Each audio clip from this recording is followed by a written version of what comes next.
નમસ્કાર, હું છું અનિતા. ફરી એકવાર આરોગ્ય સંવાદમાં આપનું સ્વાગત છે. આપણે આંખના રોગો વિશે વાત કરી, આપણે કાનના ગળાના રોગ વિશે વાત કરી, આયુર્વેદ પદ્ધતિની પણ આપણે વાત કરી. હવે આપણે સામાન્ય રીતે આપણે ત્યાં 3 ચિકિત્સા પદ્ધતિ પ્રચલિત છે: એલોપેથી, આયુર્વેદ અને હોમિયોપેથી, જે અત્યારે પ્રચલિત છે અને ત્રણેય ચલણમાં છે. દરેક પદ્ધતિથી આપણે સારવાર કરાવતા હોઈએ છીએ. તો આજે આપણે હોમિયોપેથી વિશે જાણકારી મેળવશું. તેમના માટે આપણે આપણા સ્ટુડિયોમાં આમંત્રિત કર્યા છે જનરલ પ્રેક્ટિશનર ડૉક્ટર કમલ ધોળકિયાને. ડૉક્ટર સાહેબ, આપનું સ્વાગત છે અમારા સ્ટુડિયોમાં. નમસ્કાર. મેં હમણાં દર્શકોને વાત કરી એ રીતે આપણે 3 સારવાર પદ્ધતિ ઉપલબ્ધ છે અને અત્યારે નોર્મલી બધા એને અપનાવતા હોય છે. તો હોમિયોપેથીની જે સારવાર છે એમાં દર્દી આપની પાસે કોઈ બીમારી લઈને આવે તો આપ એને કઈ રીતે, આપનો અભિગમ શું હોય છે, કઈ રીતે બીમારીને ઓળખો અને કઈ રીતે એની સારવાર કરતા હો છો? જુઓ અનિતાબેન, આમાં મુખ્યત્વે સારવાર 2 ભાગે વહેંચાઈ જાય. બીમારી છે એ એક્યુટ ઓનસેટ એટલે તરતમાં થયેલી છે કે જૂની છે. જે સામાન્ય રીતે 2 અઠવાડિયાની અંદરના સમયમાં બીમારી થઈ હોય તો આપણે એને એક્યુટ ઓનસેટ કહીએ, અથવા એમ કહેવાય કે હમણાં જ થયેલી બીમારી છે અને એની ટ્રીટમેન્ટનો એપ્રોચ અલગ હશે. એ જ રીતે જ્યારે બીમારી જૂની છે, વર્ષો જૂની, 2 વર્ષ, 5 વર્ષ, 15 વર્ષ, 20 વર્ષ, તો પછી આનો સારવારનો એપ્રોચ છે જે એ બદલી જાય, જેને ક્રોનિક ડિસીઝ કહે છે. ક્રોનિક ડિસીઝ છે એનો એપ્રોચ અલગ, એક્યુટ ડિસીઝ કે જે ટૂંકા ગાળામાં થયેલી, બંનેનો એપ્રોચ અલગ. હિસ્ટ્રી અમે જ્યારે પેશન્ટ સાથે વાતચીત કરીને આ વસ્તુ કઢાવી છે કે આ તકલીફ કેટલા સમયથી છે, તો એ પ્રમાણે અમે એની ટ્રીટમેન્ટનો પ્લાન ગોઠવતા હોઈએ છીએ. ક્રોનિક ડિસીઝનો પ્લાન અલગ હોય છે અને એક્યુટ ડિસીઝ એટલે ફ્રેશ, હમણાં જ થયેલી, ટૂંકા ગાળામાં થયેલી બીમારીનો પ્લાન અલગ રીતે હોય. તો તમે શું પૂછતા હો સામાન્ય રીતે પ્રશ્નો દર્દીને? જુઓ, આમાં અડધું કામ તો જોવાથી જ થઈ જાય છે. ઇન્સ્પેક્શન કંઈ એક આંખથી થઈ જતું હોય છે કે ભાઈ તમે જોવો છો કે દર્દીને ક્યારેક ચામડીની અમુક બીમારી છે તે જોવાથી ખબર પડશે કે કોડ છે, ખરજવું છે, સોરાઇસિસ છે. એ સામાન્ય રીતે લાંબા ગાળાની જ બીમારી હોય અને એ વર્ષોથી ચાલી આવતી હોય. એમાં વચ્ચે લગભગ એ ગામના કે સિટીના લગભગ ડૉક્ટરો પણ એમાં સારવાર આપી ચૂક્યા હોય છે, ત્યારે એ હોમિયોપેથીમાં લેન્ડ થતો હોય છે. ઓકે. તો આ પ્રકારના જે કંઈ ટ્રીટમેન્ટમાં અમે સૌથી પહેલાં તો પેશન્ટને ડિટોક્સિફાઈ કરવો પડતો હોય અને પછી એની ટ્રીટમેન્ટ શરૂ કરવી પડતી હોય. જૂની દવાઓની આડઅસર બધી કાઢ્યા પછી એને આખી કોરી પાટી જેવો બનાવીને પછી અમે ટ્રીટમેન્ટ શરૂ કરતા હોઈએ ખાસ. ઓકે. હવે આપણી જે ઋતુજન્ય સામાન્ય નાની મોટી બીમારી હોય છે, શરદી હોય ને પેટમાં દુખાવો ને એવું બધું, ગડબડ પેટને એવું નાનું મોટું હોય, તો એમાં હોમિયોપેથી સારવાર કેટલી અસરકારક રહેતી હોય છે? હા, એનો એપ્રોચ જુદો છે ખાસ. એમાં જેમ કે તમે કહો છો ને કે શરદી, ઉધરસ, તાવ, ઝાડા જે રૂટીન થતી તકલીફો છે, એ બધી તકલીફોમાં દવાના ડોઝ બહુ ફ્રિકવન્ટલી હોય છે. ઘણીવાર કલાકે, ઘણીવાર 2 કલાકે એવા. અને આ બધી ટ્રીટમેન્ટ વધુમાં વધુ 2 થી 3 દિવસ આપણે લેવાની હોતી હોય છે, ત્યારે એમાં પરિણામ મળી જતું હોય. ટૂંકમાં જે ડોઝ કહેવાય હોમિયોપેથીની ભાષામાં, તો એ ક્રોનિક ડિસીઝ માટે અલગ હોય છે અને એક્યુટ ડિસીઝ માટે અલગ હોય છે. આ બધું ખાસ અને બંનેમાં પરિણામ સારા મળે. અને સામાન્ય રીતે એલોપેથી બહુ ત્વરિત સમસ્યાનો ઉકેલ, ત્વરિત બીમારી દૂર કરવા માટે જ આપણે સામાન્ય રીતે કહેતા હોઈએ, જલ્દીથી સારું થઈ જાય નથી. આયુર્વેદમાં એમ કહેવાતું હોય છે કે બહુ લાંબા ગાળે એની આપણને સમસ્યાથી મુક્તિ મળે છે. તો હોમિયોપેથીમાં કેટલો ટાઈમ લાગતો હોય છે? સમયગાળો આમાં છે ને, સૌથી પહેલાં તો તમે બીમારીનું જ આયુષ્ય કેટલું છે એ જો એના પ્રમાણે. જેમ કે તમને તાવ, શરદી, ઝાડા જે કંઈ થયું હશે એ કદાચ તમે દવા નહીં કરો તો અઠવાડિયે તો મટી જ જવાના છે. આ સેલ્ફ લિમિટિંગ ડિઝીઝ બધા છે ખાસ. 70% આ ટાઈપના ડિસીઝ સેલ્ફ લિમિટિંગ હોય છે કે જેમાં કોઈ ખાસ દવાની જરૂર જ નથી હોતી. છતાં પણ એમ સમજો કે ઘણી વખત એવા પેશન્ટો હોય છે કે જે લોકોને એમ થાય છે કે ભાઈ શરદી તાવ જેવી વસ્તુમાં હું એન્ટીબાયોટિક મારે નથી લેવી. પેશન્ટોને પણ ખ્યાલ છે કે આ વસ્તુ હું દવા નહીં કરું તો મને અઠવાડિયે 10 દિવસે તો મટવાનું છે. તમારે એન્ટીબાયોટિક નથી લેવી, પણ રાહત માટે, કમ્ફર્ટ માટે હું કામ કરતો રહું, એ બધી વસ્તુને ધ્યાનમાં રાખતા એને એમ થાય કે મારે આ વખતે હોમિયોપેથી ટ્રાય કરવી છે. તો આ સ્થિતિમાં હોમિયોપેથી લઈ શકાય અને એ અસરકારક પણ. બીજું તમને કહું, આયુર્વેદ જેમ ઇન્ડિયન ટ્રેડિશનલ મેડિસિન કહેવાય, ખાસ ભારતીય મૂળની એ પારંપરિક ચિકિત્સા પદ્ધતિ. હોમિયોપેથી છે એ જર્મનીનું આયુર્વેદ કહો તો ચાલે. અચ્છા, ઓકે. એટલે હોમિયોપેથી હા. આપણી ભારતીય નહીં પણ યુરોપીય, હા, એ જર્મન રૂટ્સમાંથી આવેલી જર્મન. વસ્તુ છે. અને ઘણી વખત જોઈએ જ છીએ ને, હવે એ એલાઉડ પણ છે કે અમુક BMS ડૉક્ટર હોય કે BHMS હોય, હોમિયોપેથિક આયુર્વેદ, એ લોકો સાથે સાથે એલોપેથી સારવાર પણ કરતા હોય છે. અને ઘણી વખત એમ કહે છે કે આ બંને દવા કે બંને પદ્ધતિ સાથે ન અપનાવવી. તો એવું ખરું કે હોમિયોપેથીની દવા લેતા હોય તો એલોપેથી ન લઈ શકાય? એવું નથી, લઈ શકાય. સિવાય કે તમારો પહેલેથી જ હેતુ જે કંઈ કહેવાય એ બીમારીને જડમૂળમાંથી કાઢવાનો જો ઈરાદો હોય તો તમારે અમુક સમય પછી, જેમ કે સમજી લો કે કોઈ એલર્જીનો પેશન્ટ છે, એલર્જીક અસ્થમાનો પેશન્ટ છે, એની ઈચ્છા છે કે મારે કાયમ માટે અસ્થમાને દૂર કરવો છે, તો એ સ્થિતિમાં એણે હોમિયોપેથી અપનાવે ખરો, પણ સાથે સાથે એલોપેથિક સપોર્ટિવ દવાઓ એને રાખવી પડે, જેમ કરી એનાથી કરીને એ રાતોરાત ક્યારેક એને અસ્થમાનો એટેક આવે ત્યારે એ હેરાન ન થાય ખાસ. અને હા, સામાન્ય રીતે અમે વાંચ્યું છે એ પ્રમાણે એલર્જી પ્રોબ્લેમ્સમાં એમ હોમિયોપેથી બહુ અસરકારક છે. એટલે ઓટો ઇમ્યુન ડિઝીઝ જેને કહેવાય ને, કે જે આપણી પ્રતિકારક શક્તિ જ્યારે ઓવર એક્ટિવ થતી હોય, જ્યારે એમ સમજો ને કે એ આપણને જ પોતાના સેલ્સને દુશ્મન ગણીને એક્ટ કરતી હોય જ્યારે, તો આ સ્થિતિને ઓટો ઇમ્યુન ડિઝીઝ કહેવાય. તો આ પ્રકારના બીમારીઓમાં હોમિયોપેથી, આયુર્વેદ આ બધાની માસ્ટરી છે. રિઝલ્ટ સારા મળે. એલોપેથી તો તત્કાલ રાહત આપવા માટે, પણ જડમૂળથી દૂર કરવા માટે હોમિયોપેથી એક અક્ષય છે. અને તમે આ બધી કોઈ પણ, મને ખ્યાલ છે સાધુ ત્યાં સુધી આપ એલોપેથીની સારવાર પણ કરો છો, તો એના આ કોઈ પણ હોમિયોપેથી કે એલોપેથીની સારવાર માટે અપડેટ રહેવા માટે તમે શું કરતા હો છો સામાન્ય રીતે? જો આજથી 15-20 વર્ષ પહેલાંનો સિનારીઓ જુદો હતો કે ત્યારે અમે વર્ષે એકાદ વખત કે 2 વખત અલગ અલગ સેમિનાર એટેન્ડ કરવા જતા. ખાસ જવું પડતું, ક્યારેક ગુજરાતમાં તો ક્યારેક ગુજરાતની બહાર, અપડેટ રહેવા માટે જ આ બધું કરતા આજથી વર્ષો પહેલાં. પણ છેલ્લા 15 વર્ષની અંદરના ગાળામાં જ્યારથી ઓનલાઈન આ બધું થઈ ગયું છે ત્યારથી કોઈ પણ ડૉક્ટરને જેને અપડેટ રહેવાની ઈચ્છા છે એ તો પોતાના ક્લિનિકમાં બેઠે બેઠે, ઘરે બેઠે બેઠે અપડેટ રહી શકે છે. પહેલાં તો જર્નલ્સ અને CME જે કન્ટિન્યુઇંગ મેડિકલ એજ્યુકેશનના પ્રોગ્રામ જે કંઈ થતા, જે કંઈ સેમિનાર થતા, એ અમારે પહેલાં એટેન્ડ કરવા જવું પડતું. ઓનલાઈન થયા પછી આ બધું ઘરે બેઠે કે ક્લિનિકે બેઠે થઈ શકે. તો અપડેટ્સ રહેવા માટે આટલું પૂરતું છે. અને અમે લોકો પેશન્ટ્સ જે હોય, હવે શરદી થઈ સામાન્ય અમને, તો અમે જાતે જઈને હોમિયોપેથીની દવાઓ લઈ શકીએ સ્ટોર પરથી લઈને, કે ના અમારે ડૉક્ટરને કન્સલ્ટ કરવા જ પડે? અહીંયા જ છે ને, એમ સમજો કે ખાસ અલગ પડે છે હોમિયોપેથી એલોપેથી કરતાં. આમાં મુખ્ય શું છે કે એલોપેથીમાં એક જનરલાઇઝ એન્ટીકોલ્ડ ટેબ્લેટ્સના હેડિંગ નીચે જે કંઈ દવાઓ છે, તમે સીધા મેડિકલ સ્ટોરમાં જઈ કંઈ કહેશો કે ભાઈ મને આ શરદી થઈ છે, તો ભાઈ એની મને દવા આપો. તમને જે કંઈ પોપ્યુલર બ્રાન્ડ હશે એ તમને કોઈ પણ એ પણ આપી શકશે ખાસ. બરાબર? તમને એક પણ સવાલ પૂછ્યા વગર આપી શકશે, અને એ જનરલી કામ કરી પણ જતી હોય. હવે જ્યારે હોમિયોપેથીની વાત આવીને જ્યારે તમને શરદીની વાત કરો છો, તો પછી એ હોમિયોપેથ તમને ખાલી જોશે જ નહીં, તમને બીજા 8-10 સવાલો પણ પૂછશે. બરોબર છે.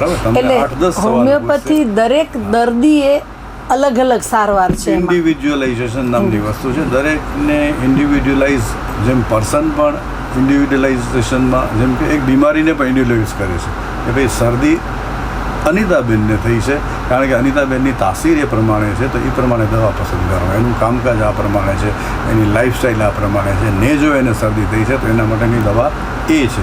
હવે એ જ વસ્તુ છે કોઈ લેબર ક્લાસના માણસને, હાર્ડવર્કિંગ કરતા માણસને, આઉટડોર રહેતા માણસને જ્યારે થશે તો એના માટેની દવા શરદીના લક્ષણો કદાચ સરખા જ હોય, પણ દવા બદલી જશે. અચ્છા. હા, એ તમારી જાણ માટે, કદાચ ક્યારે તમારી કોઈ સાથે એટલી ડિટેલમાં ક્યારે વાત નહીં થઈ. અચ્છા, એટલે આમ હોમિયોપેથી પદ્ધતિ બહુ સારી છે કે તમને આખા ઓળખી, તમારી જે તમારા શરીરની તાસીરને ઓળખીને દવા આપે છે, કે આપણે વાત કરીએ એમ તમારી જીવનશૈલીને અનુરૂપ. અચ્છા, એટલે હોમિયોપેથી સારવાર આમ સારી લેવી. હવે મને ખ્યાલ છે ત્યાં સુધી આપ પાસે હોમિયોપેથીની ડિગ્રી સિવાય પણ બીજી ડિગ્રીઓ છે ને આપ એની પ્રેક્ટિસ પણ કરો છો, તો બીજી કઈ કઈ ડિગ્રી છે આપની પાસે ને આપ કઈ કઈ પ્રેક્ટિસ બીજી કરો છો, સારવાર કરો છો? હવે જુઓ, આમાં હું છે 89માં પાસ આઉટ થયેલો. BHMS મેં DHMS કરેલું પહેલાં, કારણ કે ત્યારે ગુજરાતમાં DHMS સુધીનું જ ભણતર હતું. બરોબર. હવે આગળ ભણવું હોય તો બંગાળ એટલે કલકત્તા બાજુ જવું પડે ને એ ભણવાનું હતું. તો ત્યારે મેં DHMS પૂરું કરી 89માં અને મેં પ્રેક્ટિસ ચાલુ કરી. અધુરાશ લાગતી હતી કે હજી કંઈક આગળ કરવું જોઈએ. હવે એ અધુરાશને પૂરી કરવા માટે સમય જતાં અમારી જ કોલેજે પછી પાછો ડિગ્રીનો કોર્સ શરૂ કર્યો અને પછી BHMS મેં પૂરું કર્યું.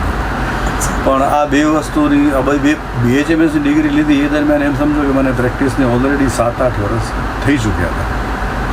બરાબર છે. તો DHMS પૂરું કરી 5-7 વર્ષ પ્રેક્ટિસ કરી પછી BHMSની ડિગ્રી લીધી. એ દરમિયાન પ્રેક્ટિસમાં મને પોતાને ઘણી બીજી અધુરાશો પણ લાગેલી. એમાં સૌથી પહેલું હતું કે નાની મોટી સર્જિકલ પ્રોસિજર્સ ઘણા મારી પાસે આવતા કે ભાઈ કાન લડી ગયા છે મને. હા, એ મેં હમણાં અમુક આપણી જે કોમ્યુનિટી છે, અમુક સોઢા કોમ્યુનિટી ને આહિર કે એ લોકોના ઘણા જોયા છે કે બહુ મોટા મોટા પહેરતા હોય તો કાન ને નાક ને લડી પડતા હોય છે. તો એ મેં પણ ક્યાંક વાંચ્યું હતું કે એની સારવાર શક્ય છે. તો એ બધાની સારવાર આ વસ્તુ નાની છે, એના માટે સર્જન પાસે જવું પણ એ લોકોને પોસાતું નહોતું યોગ્યને નાખવું, એટલે એ લોકો ત્યાં ન જતા. પણ એટલે એ વસ્તુનું ઉપર પણ મેં અભ્યાસ શરૂ કર્યો અને એના સ્પેશિયલ જે કોર્સ કર્યો કે જે તમને કાનની બૂટ કે નાક તૂટેલું હોય એ બધું તમને સ્ટિચ કરી આવે, રિપેર કરી આવે. એ જૂની બધી વાતો હતી. મેં તમને વાત કરી બધી તો થઈ ગઈ વાત 90ના દશકાની. ત્યારે ફોરેનમાં અમુક ટિશ્યુ ગ્લુ, ચામડીને જોડવા માટેના ગ્લુઝ ત્યાં બહાર આવી ચૂકેલા હતા. ઇન્ડિયામાં ત્યારે નહોતા આવ્યા. તો એમ સમજો કે 90ના દશકાના ઉત્તરાર્ધમાં આ બધા ગ્લુઝ જ્યારે અહીંયા આવ્યા ઇન્ડિયા, ત્યારે મેં પણ એ પછી ગ્લુથી શરૂ કર્યું. અને સારી વસ્તુ એ થઈ કે આ ટાંકા વગરની પ્રોસિજર જે અમે શરૂ કરી કાન નાકની બૂટ અને બધું સાંધવા માટેની, તો એ લોકોને બહુ જ મદદરૂપ થયું અને આશીર્વાદરૂપ થયું. એટલે એ એક મેં ઉમેર્યું મારી પ્રેક્ટિસમાં. અને બીજી એક વસ્તુ હતી કે જે મેં જોયું કે જેને અહીંયા પહેલાં ગુપ્ત રોગો કહેતા, સેક્સ્યુઅલ પ્રોબ્લેમ્સને, એ બાબતમાં હજી વધારે અવેરનેસ નથી અને શરમાળપણું ઘણું હતું. કોઈ પણ દર્દી આવીને એ પ્રોબ્લેમ વિશે વાત કરવા માટે ખૂબ અચકાવે. અમુક યંગ છોકરાઓએ સુસાઇડ પણ કરેલા આ જ પ્રોબ્લેમને લઈને. એમાં એક મારો મિત્ર પણ હતો. જ્યારે મને આ વાતની ખબર પડી ત્યારે મેં એકદમ ત્યારે લીધું કે આ વસ્તુ મારે હવે શરૂઆત કરવી છે, કારણ કે આ બેઝિક વસ્તુ છે અને જનરલ પ્રેક્ટિશનર તરીકે મારે આ ગાઈડન્સ લોકોને આપવું. બેઝિક વસ્તુની શરૂઆત કરવા માટે પાછો હું એ સમયમાં બોમ્બે ગઈ, સેમિનારને બધા એટેન્ડ કરીને આકાશ સેક્સ્યુઅલ પ્રોબ્લેમનો જે કોર્સ કરેલો. એ વાત થાય છે 97માં. બરોબર. તો આ બધું ઘણા વર્ષો પહેલાં. ઘણા વર્ષો પહેલાં 97માં શરૂઆત કરેલી ને પછી 3 વર્ષ પછી મને એની ફેલોશિપ મળેલી. તો એ એક ઇન્ટરનેશનલ કાઉન્સિલ હતી સેક્સ એજ્યુકેશનની ને બધું, તો એમાં મને ફેલોશિપ મળેલી. બરોબર. અને એ લાઈફ ટાઈમ ફેલોશિપ છે. તો આ બે એલિમેન્ટ મેં મારા પ્રેક્ટિસમાં એડ કર્યા, જે એમ સમજો કે ભુજ જેવા ગામમાં નવા હતા અને મારી પ્રેક્ટિસમાં પણ એણે ખૂબ વધારો કર્યો. માણસોને ખૂબ મદદરૂપ આ બે વસ્તુને કારણે થઈ શકે છે. બરોબર. ના, બહુ સરસ કહેવાય. સાચી વાત છે. આ બહુ આમ કોમન પ્રોબ્લેમ્સ છતાં આપ વાત કરો છો એમ જલ્દીથી કોઈ ડૉક્ટર પાસે જવાનું ટાળે તો એમાં એ આપને કન્સલ્ટ કરી શકે છે. અને અત્યારે આપ દર્શકોને શું કહેવા માગશો કે અત્યારની જે ઋતુ છે આપણી આ ચોમાસાની, તો એમાં બને ત્યાં સુધી કોઈ બીમારી નાની મોટી ન થાય તો એના માટે શું આમ પ્રોટેક્શન કે શું આમ રાખવું જોઈએ અત્યારે ધ્યાન? જુઓ, ચોમાસું છે એટલે ખાસ યાદ રાખો કે એમાં આ ઋતુમાં પાણીનો એક્સેસ, સમજો છો, પાણીનો એક્સેસ ખાલી જમીન ઉપર જ નહીં, હવામાં પણ, ભેજમાં પણ ખાસ. હવામાં જે ભેજની રીતે જે પાણી છે એ પણ કરે. હવે આ હવામાંનો ભેજ વાયરસને એકથી બીજી જગ્યાએ ટ્રાન્સમિટ થવા માટેનું મીડિયમ બરાબર પૂરું પાડે છે. એટલે ખાસ યાદ રાખજો. આપણે પણ જોઈએ છીએ કે જેવો વરસાદ પૂરો થવાની તૈયારી હોય એટલે મુંબઈથી આપણે કંજક્ટિવાઇટીસવાળા પેશન્ટો આવતા જોઈએ હા. છીએ. અને પછી હું એ જ કચ્છમાં કહેતી હતી પાછળ મેઇન 3 અત્યારે હું એ જ કહેતી કે તમે એમના પર પ્રકાશ પાડો કે એક તો કંજક્ટિવાઇટિસ, બીજું પેટની ગડબડ અને શરદી. એમાં બે વસ્તુ ખાસ મેં તમને કીધું કંજક્ટિવાઇટીસ જે કે વાયરલ ડિસીઝ છે એ હવામાં ભેજ વધુ હશે એટલે વાયરલ ડિસીઝ તો વધવાના છે નંબર 1. બીજું પાણીજન્ય જે રોગો છે એમાં કમળો અને ટાઇફોઇડ આવે. એટલે પહેલી વસ્તુ તો એ કે તમારે બહારે ખાવાનું બધું બંધ કરવું પડશે. એક અમુક આપણી આદતો છે ને એ પણ આ બધા પાણીજન્ય રોગો છે એ ક્રિએટ કરે છે. એમાં ખાસ પોતાનો ટાંકો ભરવા માટે નગરપાલિકાની લાઇનમાં ડાયરેક્ટ મોટર જોડીને જે ભરવાની જે વૃત્તિ હોય છે ને કે ભાઈ મારો ટાંકો પહેલાં ભરાઈ જાય એ સમયમાં વહેલો. તો આ જે વેક્યુમ ક્રિએટ થાય ને લાઇનમાં, તો તમારી પાણીની લાઇનમાં જે વેક્યુમ ક્રિએટ થાય છે મોટરથી એ જમીન ઉપરથી જે ઉતરતું પાણી છે જે એ પાણીને પણ ક્યાંક ને ક્યાંક લાઈન તમારી લીકેજ હશે ને ત્યાંથી તમારી લાઈનમાં ખેંચી આવશે. તો જે બેક્ટેરિયા, જે ગંદકી જમીનની સપાટી ઉપર હતી એ હવે મોટરને કારણે તમારી પાણીની ટાંકીમાં આવી છે. તમે આવી રીતે ઇન્વાઇટ કરી છે આપણા થોડાક આળસને કારણે. તો આ પ્રેક્ટિસ જે છે પાણીને મોટર લગાડવાની પણ આપણે ટાળવી જોઈએ. એનાથી બીમારી ઇન્વાઇટ કરી છે એક વસ્તુ. બાકી તો સમજી લો કે આપણે ઘરે આરોનું પાણી પીતા હોઈએ અને ખૂંચા ઉપર પાણીપુરી ખાતા હોઈએ તો આ બે એકદમ કોમ્બિનેશન જચતું નથી, જચે એવી વસ્તુ નથી. એટલે ખાસ તો આરોગ્યનું ધ્યાન રાખવા માટે આપણે હાઇજીનનો પણ ખાસ ખ્યાલ રાખવો પડે એમ છે. સૌથી પહેલી વસ્તુ હાઇજીન છે. અને મેં તમને કીધું કે હેપેટાઇટિસ કમળો જેને કહીએ એ પણ આ ઋતુમાં વધુ દેખાય. હવે ભલે આ વખતે છેલ્લા થોડા ઘણા વર્ષોથી આ એટલો બધો નથી દેખાતો ભુજમાં પણ મને યાદ છે કે મને આજે પ્રેક્ટિસ કરે સમજો કે 35 વર્ષ થશે. તો પહેલાં કમળો અને જે ટાઇફોઇડ જે પ્રમાણમાં દેખાતા એના પ્રમાણમાં ઘણા ઓછા થયા છે. એમાં આપણી અવેરનેસ વધી છે, પાણી બહારનું ન પીવું. પછી પહેલાં તમને યાદ હોય તો કંઈ આ મિનરલ વોટર ને આરો ને નહોતું કંઈ. હવે બધું આપણે થોડા એટલા સુધર્યા તો છીએ જ પણ હજી પણ ઘણો અવકાશ છે સુધરવા માટે.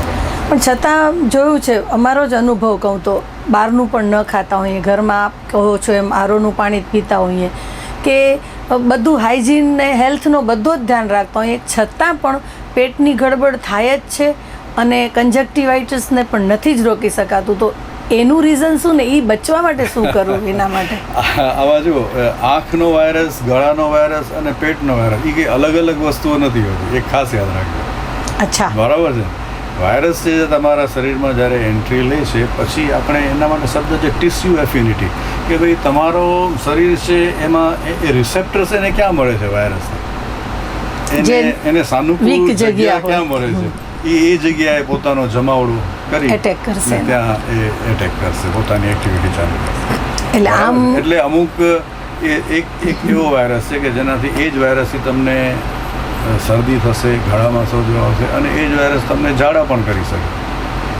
હા, એટલે દરેકની તાસીર કઈ છે એ પ્રમાણે એ ટિશ્યુ એફિનિટી કહેવાય કે તમને આ અમુક વાયરસ છે એને આંતરડામાં સેટિંગ વધુ થાય છે, અમુકને ગળામાં થાય છે. પણ ટૂંકમાં બધા છે વાયરલ ડિસીઝ જે હંમેશા માસમાં થતા હોય ને એ જનરલી વાયરલ ડિસીઝ હોય છે જનરલ. એટલે આમ આપણે હવામાંથી જ આ બધું આવતું હોય છે એટલે બહુ એને ટાળી નથી શકતા. મોસ્ટલી પણ તરત ડૉક્ટરને કન્સલ્ટ કરવાના. મોસ્ટલી એરબોર્ન હોય છે. પછી આપણે જેને કંઈ કોન્ટેક્ટ થ્રુ પણ ફેલાતી વસ્તુ છે, એકબીજા ભેગા હાથ મિલાવીએ કે આપણે ડોર હેન્ડલ્સ હોસ્પિટલમાં કોઈને મળવા ગયા આવીને ડોર હેન્ડલ્સ છે ત્યાં બધા જાતના ચેપી જીવાણુઓથી ગ્રસિત થયેલા હોય તો આ બધી વસ્તુ કરી. અચ્છા, એની માટે પણ થાય. શરૂઆતને એક વાત કે તમારે સેલ્ફ એજ્યુકેશન રાખવું પડશે કે ભાઈ કેવી રીતે બીમારીથી ચોમાસામાં તો ખાસ બાકી બચવું, અને આનો એ જ ખાસ ઉપાય છે. અને એની સતત અમલીકરણ કરવું પડશે. ચલો કોરોનામાં આપણને સેનિટાઈઝ કરતા હતા હાથને એટલું આપણે શીખવા માંડ્યા. આપણે માસ્ક પહેરતા શીખ્યા. પણ કોરોના ગયો એટલે જાણે આ વસ્તુ કોરોનામાં જ કરાય, બાકી કરાય જ નહીં એવી એક માનસિકતા છે. હા, રાઈટ, બરાબર છે. બાકી ખરેખર એવું નથી. કોઈ પણ આ બધી બીમારીઓથી બચવા પણ હા જરૂર આ બધું અપનાવવું જોઈએ ખાસ. તમને ખબર જ છે કે અત્યારે ઝાડા ઉલટીનો અત્યારે ગામમાં ચાલે જ છે, તો પછી તમારે એ રીતે વર્તવાનું છે, તમારે એ રીતે ધ્યાન રાખવાનું છે. કન્ટામિનેશન તમારું ફૂડનું, તમારા હાથનું એ બધું ટાળવાનું છે. હાથનું એટલે સમજી ગયા ને તમે, કોન્ટેક્ટમાં આવતી વસ્તુઓની સાફ રાખો. હા, સાફ સફાઈ.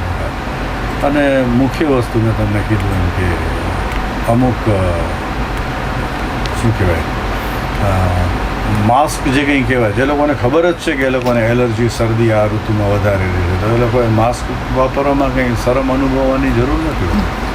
તો આ બધી જે આપણી સામાન્ય બીમારીઓ છે અત્યારે ઋતુજન્ય, તો એના માટે પ્રિકોશન માટે આપણે કહ્યું એમ આ હોમિયોપેથી હાર્મફુલ નથી અને અસરકારક છે, તો એના પ્રિકોશન્સ માટે આપણે આમ લઈ શકીએ કોઈ દવા, ડૉક્ટર પાસે જઈએ કે ભાઈ મને આ બધું ન થાય એની માટે મને કંઈક પ્રિકોશન્સ માટે, તો એના માટે આપ કઈ રીતે સજેસ્ટ કરતા હો છો? જેમ કે જુઓ, કોરોનામાં આપણી ગવર્મેન્ટે પણ અમુક દવાઓ હોમિયોપેથીની સજેસ્ટ કરી હતી કે તમે જે એરિયામાં હજી નથી થયું અથવા તો જે લોકો પ્રિવેન્ટ કરવા માગે છે એ લોકોએ આ હોમિયોપેથીની દવાઓ ચાલુ કરી નાખવી, એવું એક પરિપત્ર બહાર પાડેલું અને એનાથી ઘણા લોકોને ફાયદો થયો.